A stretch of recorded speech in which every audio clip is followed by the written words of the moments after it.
Salut tout le monde, les amis, bienvenue à tous, c'est Price dans cette nouvelle vidéo. Ça faisait extrêmement longtemps qu'on s'était plus posé comme ça pour une vidéo analyse de cette analyse de marché.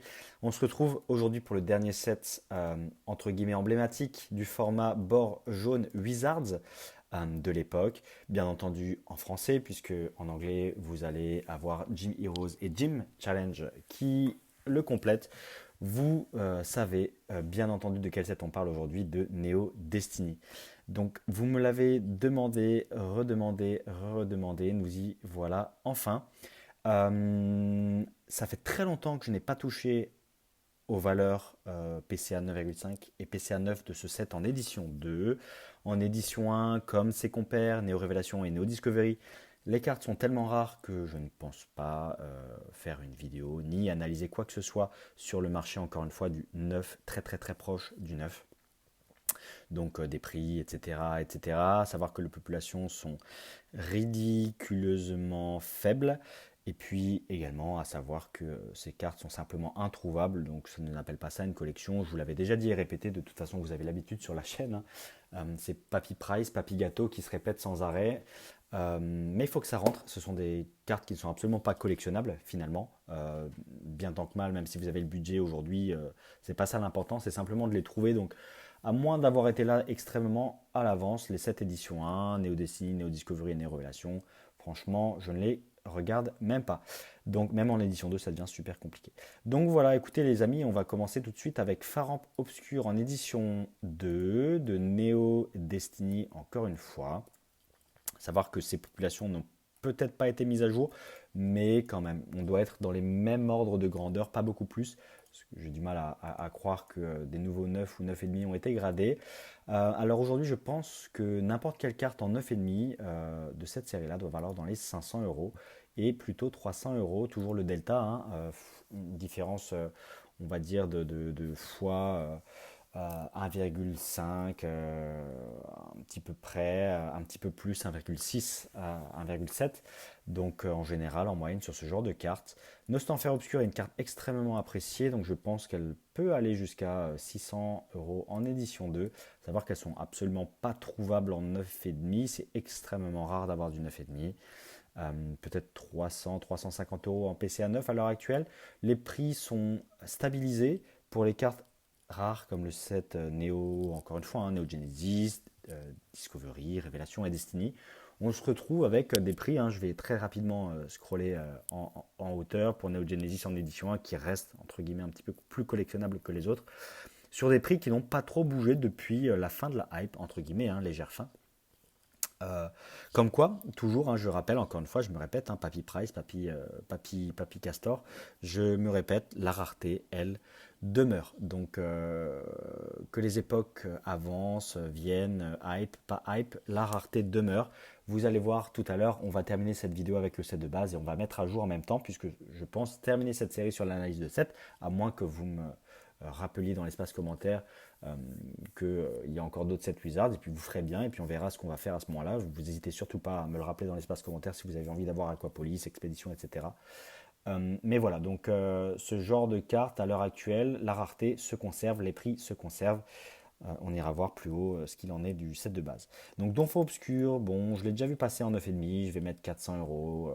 Malheureusement, elle n'est pas, oula, pas 4400 euros, elle n'est pas très très appréciée. 220 euros en PCA 9. Mentali Obscur en PCA 9,5 par contre, c'est absolument introuvable. Donc on va rajouter tout de suite, on va peut-être pas exagérer non plus. On va mettre 2000 euros pour rester conservateur et en PCA 9 pour garder le delta, voilà, un delta correct. Je vais peut-être même baisser ici, je vais peut-être même mettre 1008 pour garder un delta correct, fois 1,8. Je vais mettre 1000 euros en PCA 9. Il y en a un disponible, enfin il me semble que j'ai vu récemment passer à 1000 euros, un peu moins, il ne se vendait pas à 1000 euros, donc il me semble que le vendeur a débaissé à 800, et je pense qu'à 800 ça a dû partir.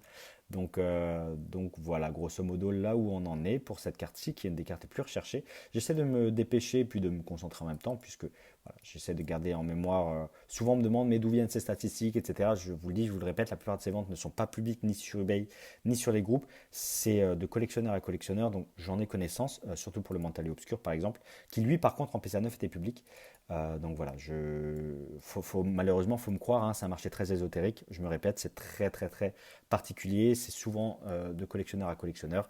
Donc voilà, ligature obscure, c'est très rare. Tout ça de toute façon à 9,5, ça n'existe pas. Je vais mettre 600 € parce que c'est à ligature quand même, peut-être même 800 parce que c'est à ligature. Et puis en PCA 9, on va mettre 450. Pour ectoplasma, on va faire comme Enos Enfer, un petit peu près le même ordre de grandeur. Pour des molosses, cartes appréciées, mine de rien. Donc en 9,5, pareil, je pense pas que ça existe, mais bon, c'est du même ordre de grandeur qu'ectoplasma et Enos Enfer. Et 350 en PCA 9. C'est fort probable que vous surpayez parfois parce qu'elles sont tellement rares. Le PCA 9, je pense que doit plutôt. Là, je suis très conservateur. Je vais les fourchettes basses, toujours. Rappelez-vous, pareil, je me répète, fourchette haute, fourchette basse. 300 € étant une moyenne un petit peu médiane. C'est possible que vous payiez votre démos obscur 500 € en PCA 9. C'est pas le prix du 9,5, mais comme il n'y en a qu'un sur le marché, vous payez 500 € quoi. Porygon, bon, alors là, 400 €. Oups, qu'est-ce que je viens de faire? 800. Donc, Porygon obscur, 400 €. PCA 9, absolument pas apprécié. J'en ai même vu passer un 180 €, il me semble. Cisaiops obscur, par contre, là, on est sur une très très grosse carte du même ordre que les autres cités précédemment, voire même un peu plus. Je vais la mettre à 700. Et en PCA 9, 400 €. Typhlosion obscur, carte de deck, extrêmement trouvable. On va mettre 500 € parce que ça reste Typhlosion, mais bon. Et 250 € pour du PCA 9. Et encore, je suis très très généreux. En tout cas, selon moi. Tyrannosif obscur et Arcanin lumineux, les deux suivants, les deux holographiques suivantes, suivant voilà, Mentali, Typhlosion, enfin Tyrannosif, Arcanin et Dracolos, donc les plus gros holographiques du set, Mentali encore une fois, Tyrannosif, Arcanin et Dracolos. Donc là, on va augmenter les prix quand même.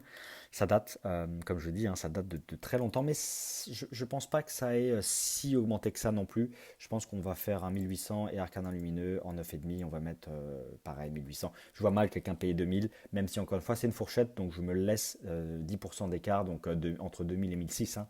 Voilà, la petite fourchette d'écart pour ce genre de carte. En PCA 9 par contre, c'est un petit peu comme Mentali, je vais mettre 1000, mais c'est la fourchette haute pour ces cartes-là. Je vois mal quelqu'un les vendre en dessous et je vois mal quelqu'un les acheter.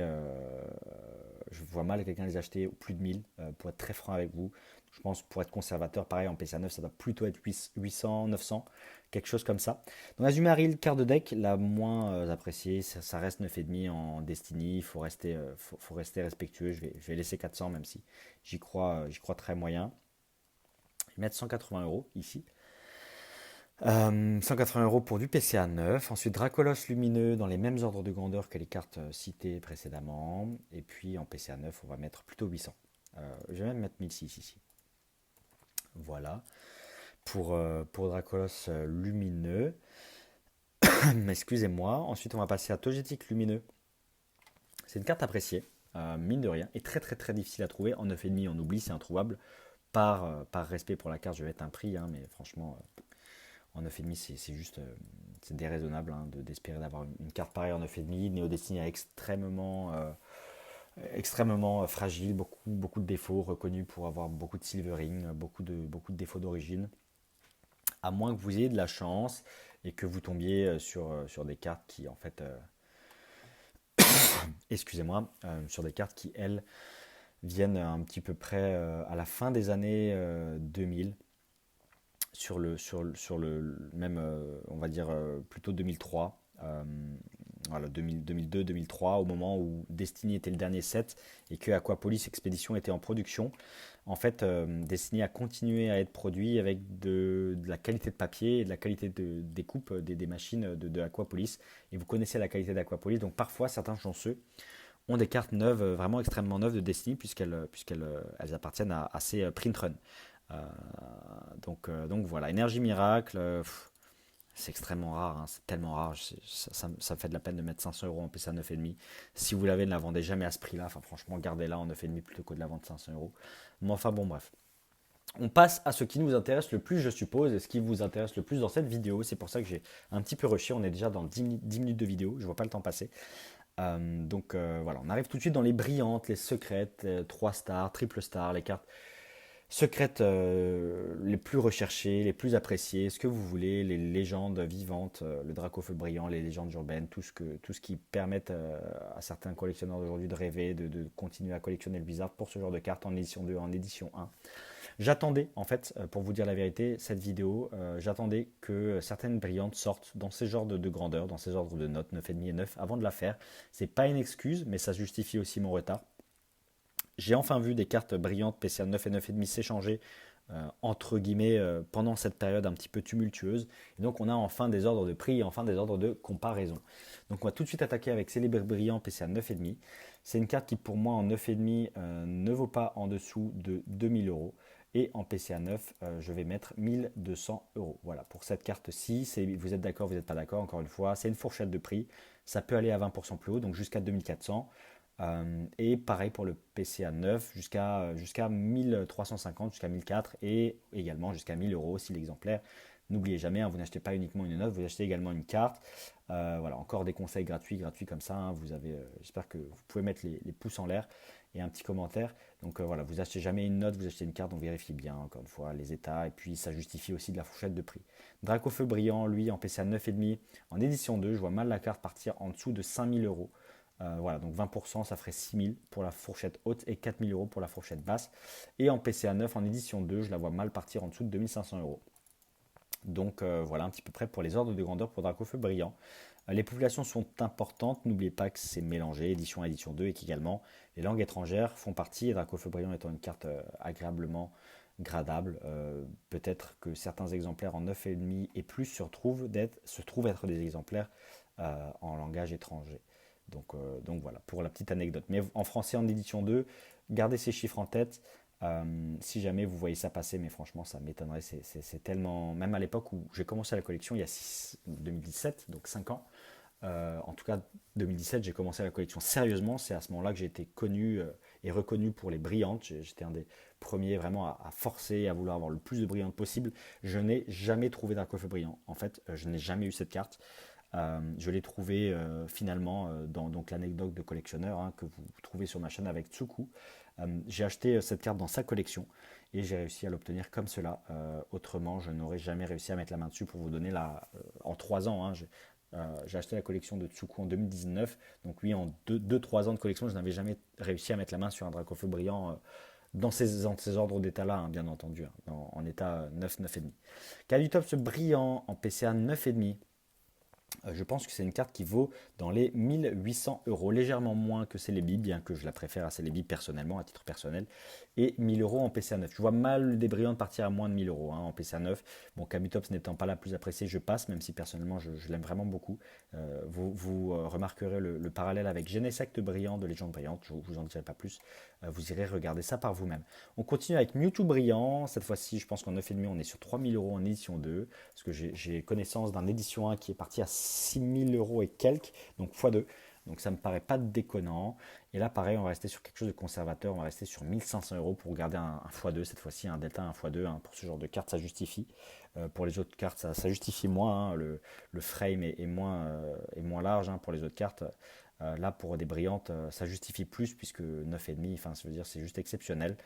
Parce qu'en plus elles sont pas forcément holo, donc c'est entre guillemets, hein, avec des gros guillemets, plus simple d'avoir 9 que PCA 9,5, à savoir qu'aujourd'hui un 9,5 gradé en 2022, c'est un 10 voire un 10 plus de toutes les époques PCA confondues gradé au préalable.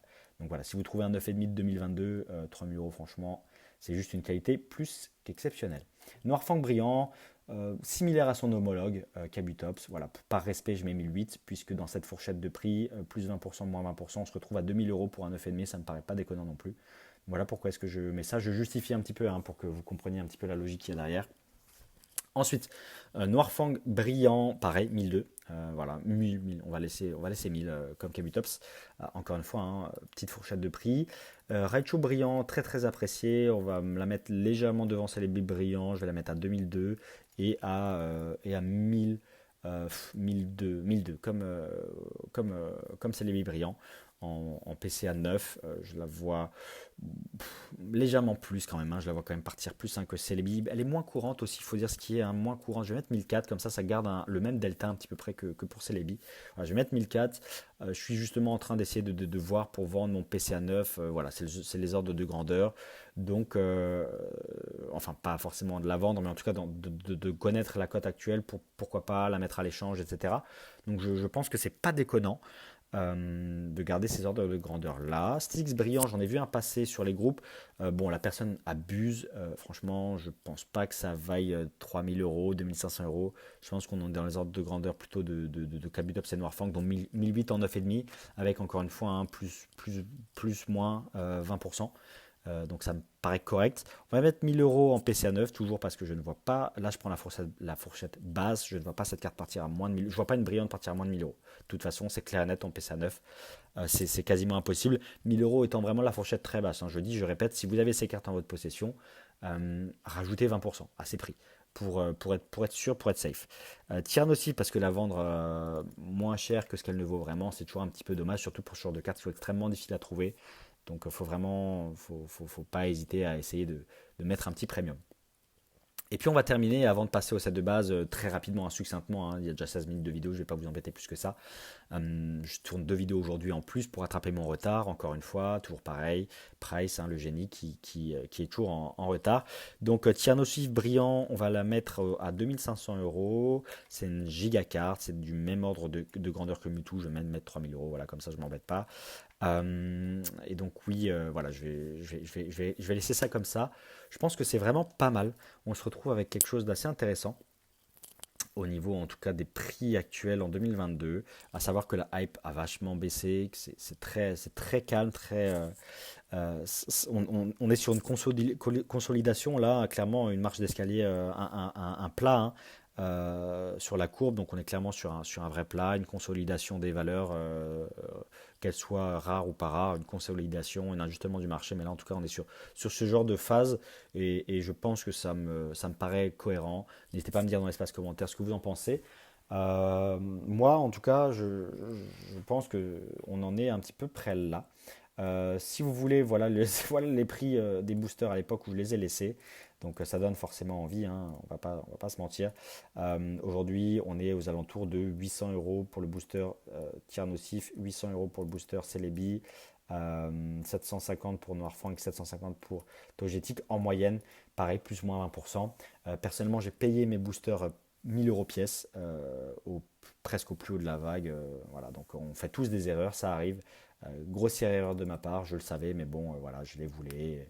Ils sont de qualité pratiquement sortis de display, donc ça se paye aussi. Voilà, l'un dans l'autre, je ne peux pas regretter. Mais un petit peu près, voilà les ordres de grandeur. Et pour une display, bien entendu, hein, 50 000 euros. Et là, vous vous retrouvez avec une grosse perte lorsque vous ouvrez. Et c'est ce qu'on veut, c'est normal. Il faut une perte lorsqu'on ouvre une display. Sinon, ça ne fait aucun sens. Surtout qu'il n'y en a presque plus, bien entendu. En France, les populations display Néo Destiny, on doit être aux alentours de 4 ou 5 connus. Donc c'est très très faible. Voilà la petite Mifachu, les amis, j'espère que ça vous a plu. On termine très rapidement, hein, succinctement, on va regarder, hein, les valeurs du set de base. Pour les petites cartes, ça n'a pas trop bougé, on va juste ajuster, hein, très rapidement. Donc pour ceux qui ont accès au drive, on va juste ajuster ça pour ceux qui ont accès au drive et qui ont envie d'avoir en temps réel la valeur de leur carte. Wizards dans des états neufs et proches du neuf, hein, n'hésitez pas, toujours pareil. Là, je vais mettre 1er mars 2022, puisque ça fait un an qu'on a commencé la série. Et voilà, donc voilà un petit peu près les consolidations. J'aurais dû mettre en fait plusieurs colonnes avec les dates et dupliquer le tableau et voir les pourcentages de baisse à chaque fois. Mais bon, tant pis, on n'y est pas. Les prix des boosters, eux, par contre, ont vaguement évolué, ont quand même fait x2 à peu près. Voilà, donc là, on doit se retrouver sur ces ordres de grandeur là. Et puis le display qui, par contre, lui, n'a pas bougé, vraisemblablement. Donc on voit que le marché s'est adapté vraiment au prix des displays et au prix des boosters avant tout, en faisant une moyenne et le premium de la display c'est l'édition est de moins en moins présent puisque les gens se sont rendus compte qu'il y en a énormément. Donc le prix de la display est pratiquement équivalent au prix des boosters, plus ou moins la qualité de conservation de la display. Un petit pourcentage pareil à rajouter pour le premium de la qualité de la conservation de la display. Donc voilà un petit peu près là où on en est. pour Tortank que légèrement moins quand même, on va mettre 3000, on va mettre 1008 pour du PCA 9, et puis Florizard lui n'a pas trop bougé. Donc voilà, je pense que le reste n'a pas trop bougé, vous me direz dans l'espace commentaire si c'est bien le cas, mais de ce que j'ai vu récemment, on doit être sur ces ordres de grandeur. Donc voilà, écoutez les amis, j'espère que ça vous a plu. On termine une série commencée il y a un an. On sera passé par toutes les époques. On sera passé par le pic en mai, juin, juillet 2021, sortie du confinement 2021, début 2021. Ensuite, les pics avec toute l'actualité, Logan Paul, etc. Michou. Et puis ensuite, la consolidation, la baisse et de nouveau une phase de consolidation. Là, je vois, et comme je vous dis, hein, j'ai même pas besoin de jeter un œil à mes révélations, ça n'a pas bougé. Pareil Discovery, pareil Destiny. Pardon, Genesis, ce sont des séries qui sont rares, intrinsèquement rares, donc ça ne baisse pas, comme pour Team Rocket. Et puis Fossil, voilà, vous voyez que pareil, ça n'a pas bougé beaucoup. C'est vraiment le set de base qui fluctue le plus hein, dans ce marché. Donc on en est là. Écoutez, au 1er mars 2022, lorsque cette vidéo va sortir, elle va sortir certainement en février, mais voilà, on s'est compris les amis. Donc j'espère que ça vous a vraiment plu, que enfin vous avez ce que vous attendiez avec Destiny pour ceux qui l'attendaient, pardon. Et puis n'hésitez pas à nous rejoindre sur le Discord. On va commencer, c'est une exclusivité, vous serez la première vidéo à l'entendre. On va commencer des vocaux et des sessions questions-réponses sur le Discord avec moi et des amis que j'essaierai d'inviter régulièrement, j'enregistrerai et qui ensuite seront mis sur YouTube en mode pas de montage, bas les couilles, pour compléter un petit peu et pour vous donner encore plus de contenu et de valeur, pour compléter avec les podcasts et pour compléter avec un nouveau format. Je vous en dis pas plus par contre cette fois-ci, une exclusivité c'est déjà pas mal. Hein. Pour compléter donc le format podcast et donc nouveau type de vidéo aussi qui arrive. Ça je vous en dis pas plus, c'est pas de mon ressort, c'est avec quelqu'un que j'affectionne particulièrement. Donc plein de contenu à venir et encore une fois je rattrape mon retard. On va reprendre un rythme, une vidéo par semaine, voire 2 vidéos par semaine. Là j'étais sur un bon rythme mais j'ai eu de gros soucis, j'étais malade la semaine dernière. Donc voilà, on reprend ça.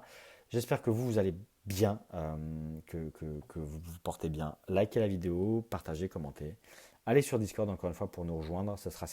Les discussions sont certainement les dimanches soirs. Donc vous avez l'info ici en premium, en exclusivité. Si vous voulez avoir accès à ce drive, vous m'envoyez un message.